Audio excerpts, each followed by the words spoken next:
कोकणच्या निसर्ग सौंदर्याची भुरळ ही प्रत्येक पर्यटकांना पडत असते। रत्नागिरी जिल्हा सध्या पर्यटनाच्या दृष्टीने विकसित होत असल्याने पर्यटकांची या ठिकाणी गर्दी सुद्धा वाढते। त्यातच आता केरळच्या धर्तीवर रत्नागिरीमध्ये हाऊस बोट सुरू करण्यात आली आहे। रत्नागिरी जिल्हा परिषदेने सिंधुरत्न समृद्ध योजनेतून पर्यटन वाढीसाठी उमेद अंतर्गत महिला बचत गटांसाठी एकूण 5 हाऊस बोटी घेतलेल्या आहेत। त्यामधील पहिल्या हाऊस बोटीचा लोकार्पण सोहळा राईबंदर येथे नुकताच पालकमंत्री उदय सामंत यांच्या हस्ते पार पडला। यातून महिलांना रोजगार निर्मिती आता होईल आणि या हाऊस बोटीतून खाडीपट्ट्यातील निसर्गाचं सौंदर्य आता पर्यटकांना बघायला मिळेल। तसंच कोकणी खाद्य संस्कृतीची चवही आता चाखता येईल आणि या हाऊस बोटमध्ये सर्व सोयींनी सुसज्ज असे 2 लक्झरी रूम्स सुद्धा आहेत। एका रूममध्ये एक कुटुंब म्हणजे जवळपास 4 जण यामध्ये राहू शकतात। कोकणाच्या पर्यटनाला चालना देण्यासाठी नव्याने 5 हाऊसबोट जिल्ह्याला या मिळालेल्या आहेत आणि त्यापैकी एक हाऊसबोट ही राई बंदरावर दाखल झालेली आहे।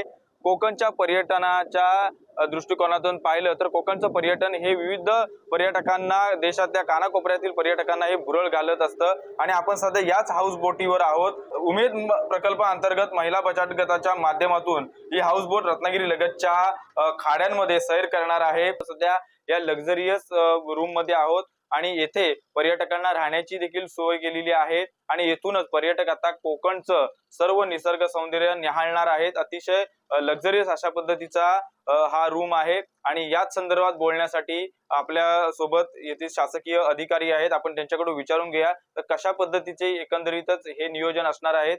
हाऊसबोट आपल्याला रत्नागिरी जिल्ह्याला एकूण 5 मिळालेले आहेत आणि त्याचपैकी ही राई बंदरामध्ये ही हाऊसबोट आहे। काय सांगाल या संदर्भात? राईबंदरमध्ये जयगड खाडीमध्ये अशा 2 बोटी असणार आहेत। एक सैतवडे व राईबंदर हे 2 ठिकाणं आहेत। बोटमध्ये आपल्याला हाऊस बोटमध्ये अत्याधुनिक सुविधा दिल्या गेलेल्या आहेत। 2 लक्झरियस रूम याच्यात असणार आहेत। कोकणातलं जे फूड आहे, पारंपरिक खाद्यपदार्थ आहे, हे आपल्याला याच्यासोबत अनुभवता येणार आहे। तसेच इथली नैसर्गिक साधन संपत्ती आहे, कांदळवन असतील, पक्षी असतील, विविध पक्षी असतील, परदेशी येणारे सिगल पक्षी असतील, याचा पण आपल्याला अनुभव घेता येणार आहे। जी सर्व्हिस इथे प्रोव्हाइड केली जाणार आहे, रूम सर्व्हिस असेल किंवा डेकवरती जी सर्व्हिस असेल, ती देखील सर्व्हिस महिलांच्या माध्यमातूनच आपण देणार आहोत। आपल्या महिला आहेत, महिलांच्या मुली देखील आहेत की ज्या शिक्षण होऊन त्यांना नोकरीची संधी इथे आपण त्यानिमित्ताने इथे उपलब्ध करून देणार आहोत। महिलांच्या माध्यमातून हाऊसबोट चालवणारा पहिलाच हा प्रकल्प असणार आहे आणि या हाऊसबोटीचं कुतूहल हे देशभरातील पर्यटकांना देखील असणार आहे। त्यामुळे पर्यटक आता कोकणाकडे वळताना दिसून येणार आहेत। राजन चव्हाण, पुढारी न्यूज, रत्नागिरी।